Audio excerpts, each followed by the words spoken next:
I'm Loud Esmond. Welcome to Betting in the Break with my special guest tonight, as he's usually here on Sunday nights, breaking down the late Sunday night game, the Monday night game, and also talking a little bit Thursday night football. Tonight in the mix also, we will get in some talk about the selection committee's final choices. Who are the college teams that are in that 12-team college playoff?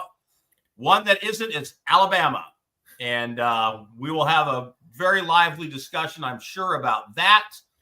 And Penn State's chances with our native Pennsylvania, Tom Macrina, otherwise known as Rye Cape. How are you, Tom?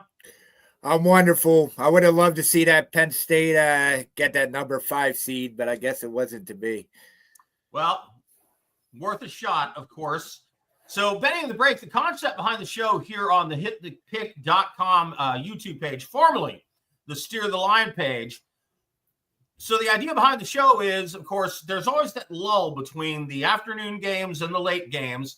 And if you've ever been in a sports book at that time, there's people cashing tickets. There's people going to the ATM. Nobody's leaving. that does not happen. No, I'm going to go home with my winnings. No, I swear I'm not going to go to the ATM if I lose. Yeah, we're all sick degenerates. So we can't help ourselves. It's what we do. So this is what we're going to try to do on this show, is either make you healthy if you're down, whereas I had a win earlier today in the early games. I had a win on Oregon last night. I had a money line, and then I had a win on the Black Knights on Friday, but I lost the Texas game in between. So on the weekend, I'm 3 up and 1 down, mixed between college and NFL. It looks like I'm probably going to lose this Buffalo game, where I had Buffalo money line. I don't think it's going to happen. But hey, hope springs eternal. So, Tom, let's talk about the Sunday night game first. And right now, looking live at what I've got here in terms of the latest odds, if I could get my screen to scroll like it's supposed to. Chargers Chiefs, this open Chargers plus 6.5, tightened to Chargers plus 4.5. Of course, the game is in Kansas City tonight. And then if you look at the over-under number, where are we now on the total? That total has settled at, it's up to 44.5. Oh, no, I'm sorry. It's down to 42.5, 43 after opening over under 44.5. Okay, Tom, take it away. Yep. So that line moving is kind of concerning. You can find 4 in some places, which not too much of a fan of. But yeah, the Chiefs have been good versus the Chargers. They won their last 6 against them. With John Harbaugh, the Chargers look good. Chiefs' last 6 have been within a touchdown. Their last 4 have been within a field goal, including a loss to Buffalo. Splits are even here. Chargers, they play good team defense. They should get to Mahomes. They do have an inconsistent run game, so I think they're going to rely on Herbert a lot. Chiefs defense is great against the run, so that's going to stop them from running as well. I do expect a slow-paced game here. There won't be many scoring opportunities. I think the team that capitalizes on the scoring opportunities, getting touchdowns instead of field goals, is who's going to win here. But I like the first half under 21 at minus 115. I also like a player prop in this game. DeAndre Hopkins, anytime touchdown. You can get it at plus 220. Chargers defense has troubles with premier receivers. So I think he gets in the end zone today. He's been looking good in the Chiefs uniform. I think Mahomes is going to get him the ball. All right. So I'm a little miffed because I took the under at 42.5. And I wish I had waited. I didn't think the line would move this direction. If it moved any direction at all, I thought it would go down. Mm-hmm. And my thinking is very straightforward on this. The Chiefs are not scoring a ton of points. They're just not. Everybody's, the public, I don't know what they're thinking. Although boy, did they crush the books on the Oregon game last night. Oh, my God. The public was 86% was the last number I saw. The public taking Oregon and the points. And the books, you know what was weird about that game, Tom? That line never moved. Nope. Overwhelmingly public on Oregon -3.5 from the jump. And the line never moved and the books never adjusted and they stayed with it and they got hammered in that game. It's always disappointing when you take a line early because you think it's going to move a certain direction and then it moves the opposite direction. Because, boy, I wish I had it at 44.5 under instead of 42.5. I'm still confident at 42.5 because the Chargers have one of the best defense in the league. The Chiefs have one of the best defense in the league. Neither one of these teams scores points in bunches. I can very easily see this 17-14, 19-16, 21-14. Tom, do you see any reason? And, look, they call it gambling for a reason, and nobody beats the boys in Vegas long term. That's why they have those big hotels. But, Tom, do you see any reason for a high-scoring game here? I don't at all. As I mentioned earlier, I think we're going to see a lot of field goals here. The last two games between the Chargers and the Chiefs have went under. They were pretty low totals. Something I did see with trends here is that when the total is high, they go over. When the total is low, they stay under. So, yeah. It's actually like tropical weather for Kansas City this time of year. It's nice. It's 50 degrees, no rain, no snow, negligible wind. So it's perfect football conditions. Yeah, I think it's going to be a close game too. So that should help. I don't. If this is going to be a shoot, you like the Chargers plus 6.5 now? I think it's at 4.5. I don't know. If I'm going to lean to a side, I kind of want to lean to the Chiefs. Right. Okay, but it's like, is this going to be a field goal game? Possibly. This spread isn't something I want to touch, really. Okay, let me go back and make Divisional game. You're right. It opened. I'm sorry, I got it backward. It opened plus 6.5. It is down to plus 4.5. Yeah, see the movement. You would think 4.5, 4. It doesn't really matter, but you still haven't. You're not even close to that key number, and that keeps me off. I kind of feel like I want to take the Chiefs, but it could be a field goal game, divisional game here. I can't take the Chiefs because they just have not been covering. So I can't take them with the minus 4.5 because I'm with you. It could be a field goal game, and I'm not comfortable taking the Chargers because I don't trust them. They're just not very good. They're very good in defense. They're not very good on offense. They just don't have many weapons. So the play here for me is the under. If you can get this at 44.5, go get it. I got it at 42.5, and you can best me by 2 points. I think that total is high. So, but everybody loves the totals. The public overwhelmingly bets overs. And I think they're on the overs here too. So yes. That helps. That helps move that line up. But yeah, I'm with you. I like the under. Monday Night Football, the Bengals, who God knows, if you're Joe Burrow, you got to be pissed. I mean, you see the Eagles go out and get Saquon Barkley. You see the Jets move heaven and earth, even though they suck, but they got their guy in Devontae Adams. The Chiefs add DeAndre Hopkins. What are the Bengals doing? Oh, they're not paying one of the best receivers in the league, and they've done nothing to make their defense better. So Joe Burrow is putting up huge numbers in every game and losing. If they're a winning team, he's in the MVP race, Joe Burrow. But yeah, they got rid of a bunch of guys in the offseason on defense because they didn't want to pay him. Stupid. Bengals, this game opened this is at Jerry World at the Cowboys Monday night. Opened Bengals minus ½ point. It has gone up 10 times that. It is now Bengals minus 5.5. Yeah, You made the same face that I'm doing internally. Really? It's.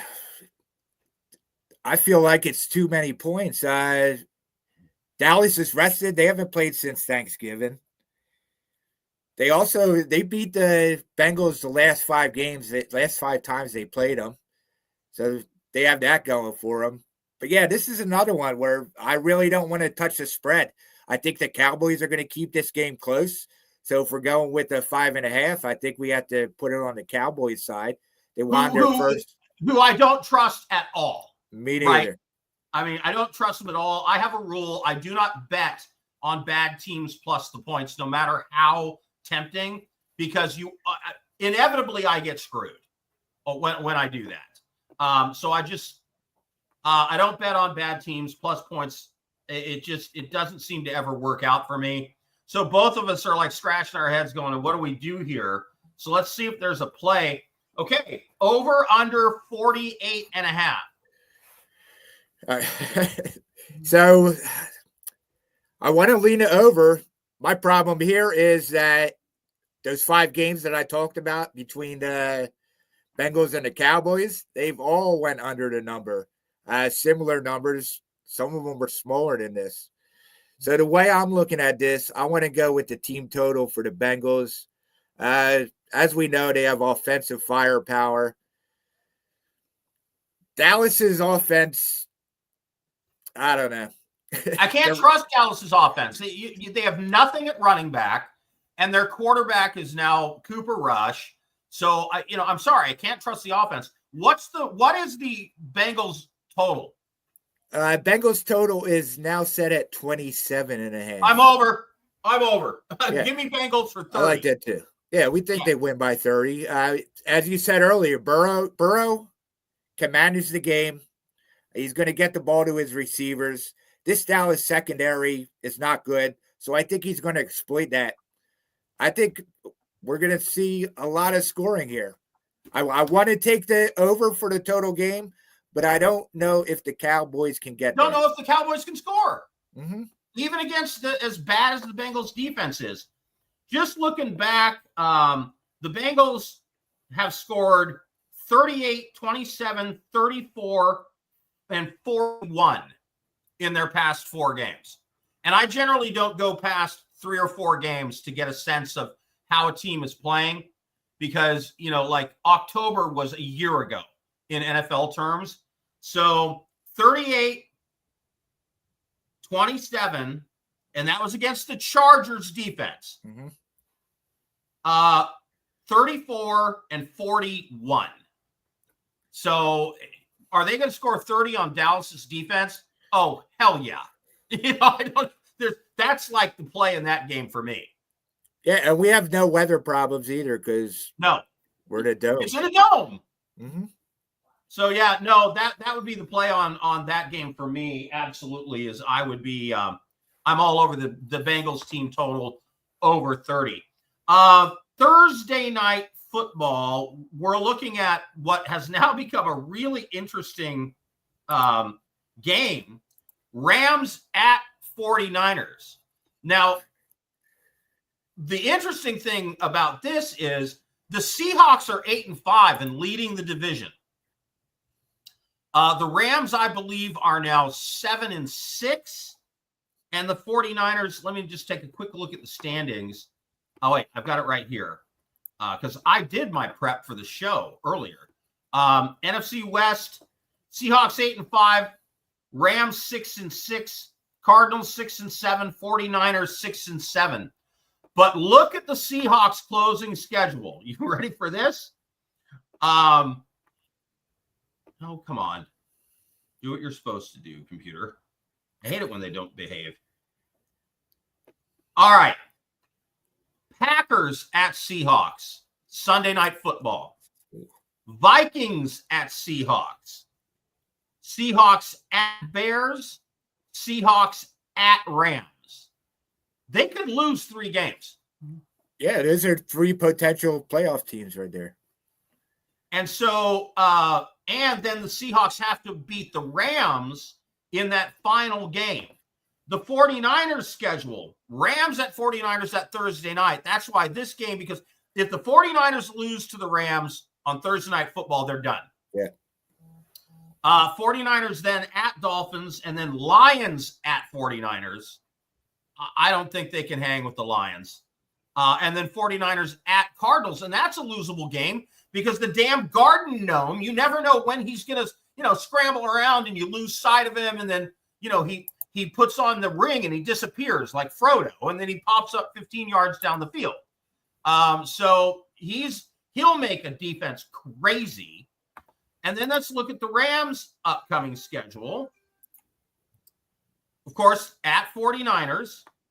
And then they get the Jets, the Cardinals at home, and then the Seahawks. The Rams might win this division. Mm-hmm. And if they make the playoffs, nobody wants to see them with Cooper Kupp and Nacua and Stafford, right? I don't know. We said that last year, and the Lions handled them in the first Lions round. handled them, right. But still, it was, I'm watching of course, I was on the Bills, so that's why it was doubly frustrating for me. But these guys on the Rams, the receivers are open by 5 to 8 yards. I mean, I'm like, okay, I've got to break down some Rams film from like the top of the stadium view, because I do not understand how every now and then a blown coverage, somebody's open. Okay. But every other play, there's somebody 15, 18, 20 yards down the field standing all alone. It's crazy. Yeah, I think that was more of the Bills' defense not making adjustments. This Matt Stafford against zone is really good, and as you saw, he's shredding. He's got guys open, guys you never heard of getting open. The Bills have to play zone right now because they've got so many injuries. In the secondary. Yeah, so they're not going to play man on man. They don't have anybody in that secondary right now that's playing man on man against Cooper Kupp or Puka Nacua and not getting burned. So, yeah, it's too bad. They just ended up in a bad situation. 49ers took care of business today. Rams took care of business today. Seahawks took care of business today. So that NFC West is going to be interesting. I've been saying for a couple of weeks now, the Buccaneers are going to win the NFC South. And when I first said it, they were plus 184. And now I went and finally put a second bet on it because I had one at the beginning of the season. But it was only like $50. So I went and dropped some more money on the Buccaneers. It was even, unfortunately, this week when I went in to finally do that. But I feel pretty good about it because the Falcons lose today to the Vikings, which I predicted. And then they win with the Raiders in Tampa Bay. It was actually closer than I thought it should be for a long time.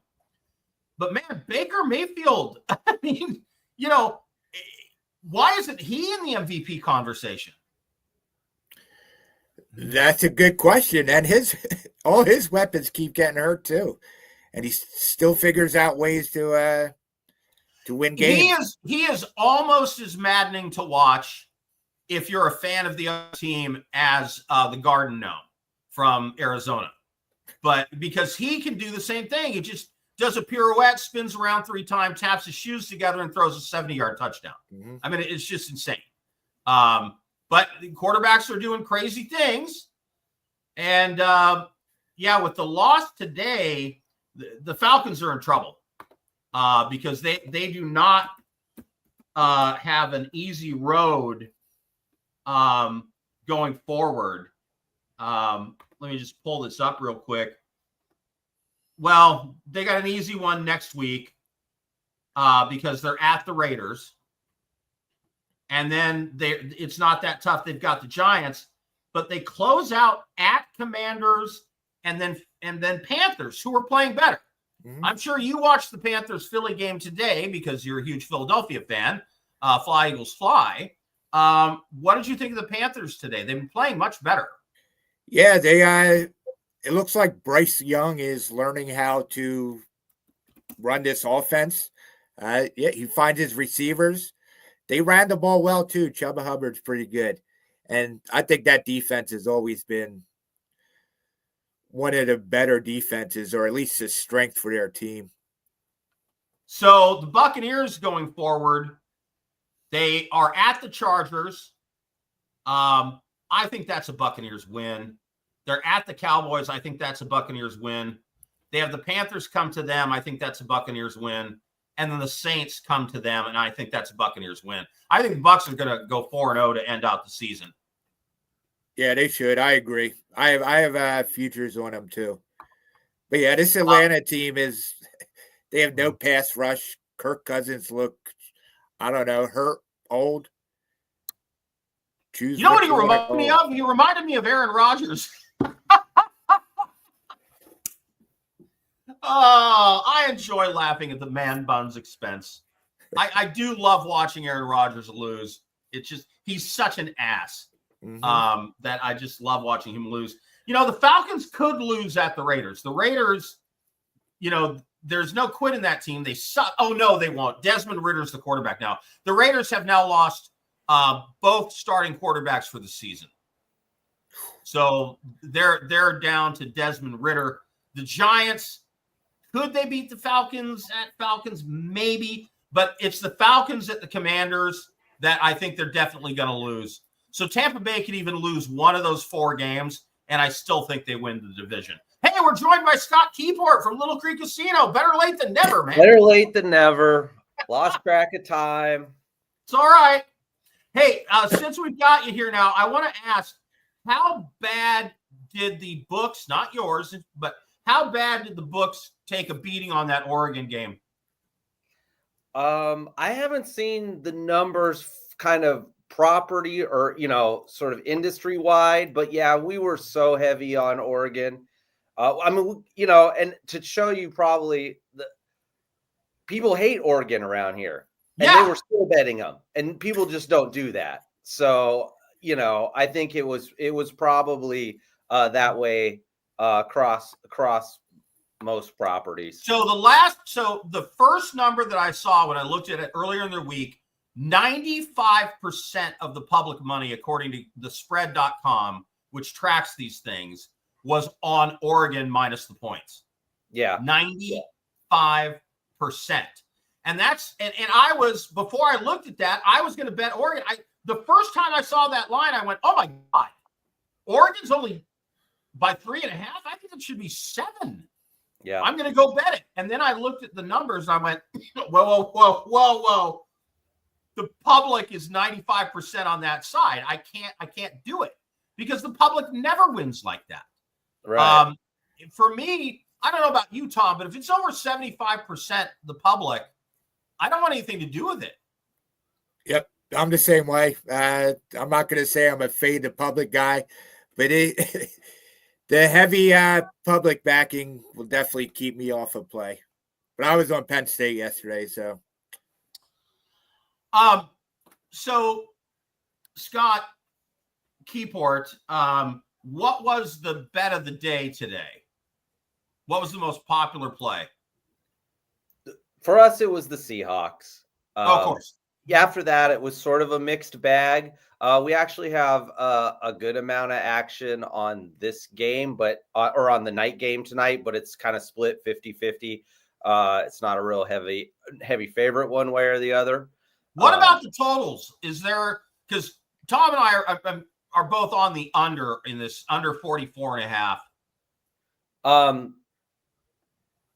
Yeah, the public loves the overs. Good money on the under. Yeah, like the money's coming in on the under a little bit there. Yeah, and I will say, I almost looked like a genius because I talked a few people out of putting. Well, I didn't talk them. I showed them the math on keeping Philadelphia money line in their parlays yesterday at minus 1,000, and you know, and I kept saying, yeah, it looks like free money until it's not. And they were one play away from disaster.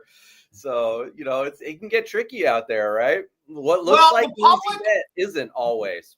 The public is a little slow on the uptake sometimes, and the Panthers are a lot better than they were beginning and midway through the season. And like Tom was just saying, the quarterback is starting to figure it out.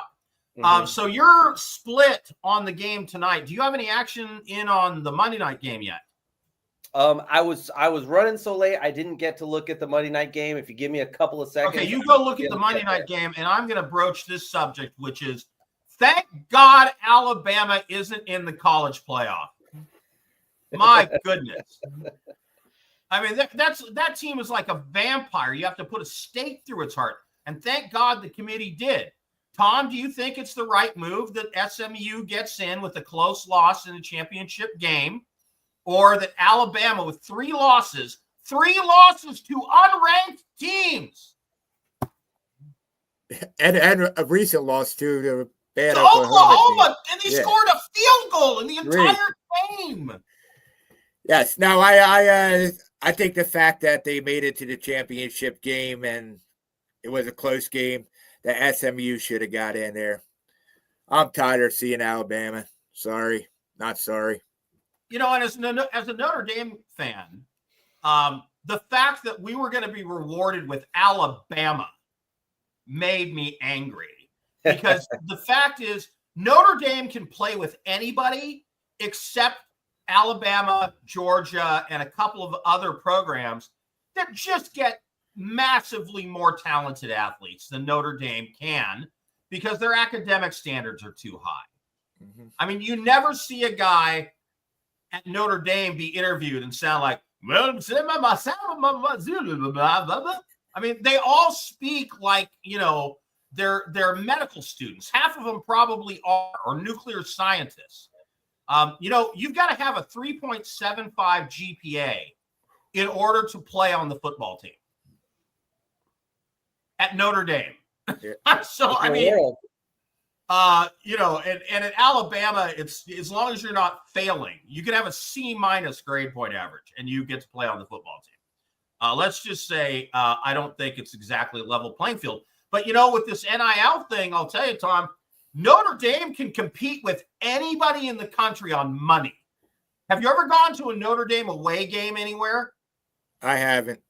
Okay. Half the stadium is Notre Dame Notre fans. Dame. I went to a UCLA Notre Dame game about a decade ago. No, it's got to be longer than that. We didn't have kids yet. Got to be 18 years ago at least, because my son just turned 18. My wife and I went to a game at the Rose Bowl, Notre Dame against UCLA. It was 2/3 Notre Dame fans. And everybody loves it when the Notre Dame fans come to town, because guess what? They spend money and they don't burn things down or break things. Yeah. They're very well behaved.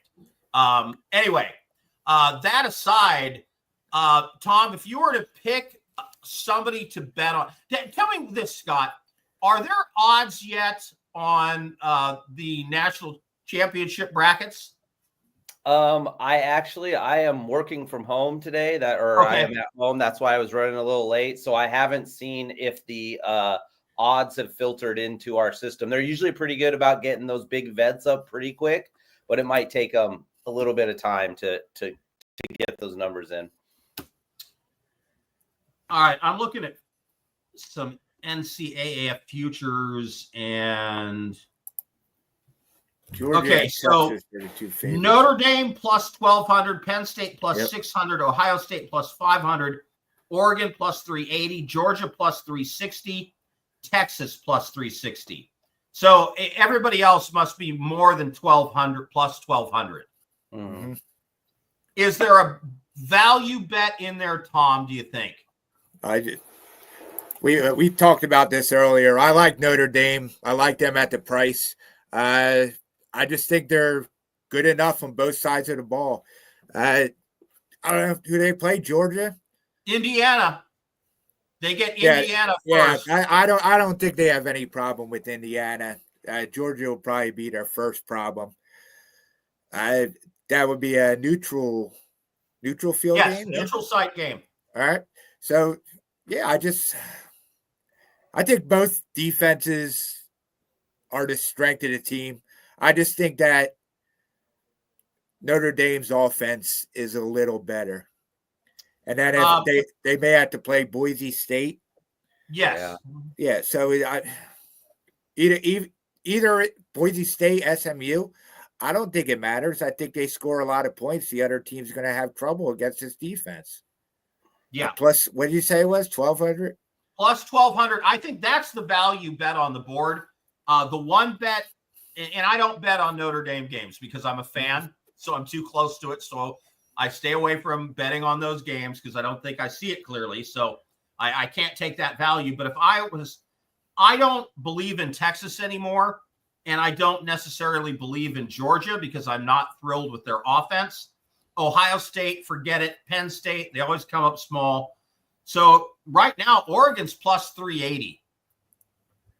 You know, that might be worth $100 for me at almost plus 400 because Oregon's ranked number 1. They're the only undefeated team. They play defense. They can play offense. You know, that one hiccup was almost losing to Ohio State, but they did win. I don't know. That would be the best bet on the board for me, Tom. Yeah, I kind of feel like I kind of like Texas. I like that Texas defense. I think Oregon's going to have trouble with them. Yeah, boy, I after the performance against Georgia, it would be so hard for me to trust Texas. They just look discombobulated on offense. And I know Georgia can probably do that to a lot of teams, but boy, they looked bad. Are we overlooking anybody? Could Clemson be a threat? I don't think so. Yeah. Not Indiana. Nope. You know, Boise, they're kind of a one-man show on offense with Janty. I remember in the game against Wyoming when he got injured in the first half, they didn't do anything until he came back in the fourth quarter. And then he won the game for him, but they were in danger of losing to Wyoming. So, yeah, well, I think if Indiana happens to win and they face Boise State, the same thing. That this Indiana offense is going to shred Boise State's defense. right. Throwing the ball. And just looking at that bracket with that side of the bracket with Notre Dame and Georgia, it's got SMU, Penn State, Boise State, Indiana. So if you were trying to bet a couple of teams, I feel like you got a good shot Notre Dame and Georgia getting all the way through. One of the two are getting through on that side. That's how I feel. It's Notre Dame or Georgia, but I like Notre Dame over Georgia. All right. This has been the brand new hitthepick.com betting in the break show. Scott Keyport from the friendliest sportsbook, Little Creek Casino Sportsbook here in the Great Pacific Northwest. Tom coming to us from across the country in Pennsylvania. That's why he's an Eagles fan, people. He's in Philly. And I'm Loud Esmond. Thanks for being here, everybody. We'll be with you again next Saturday, 7:15 Eastern, 4:15 Pacific, so you can bet in the break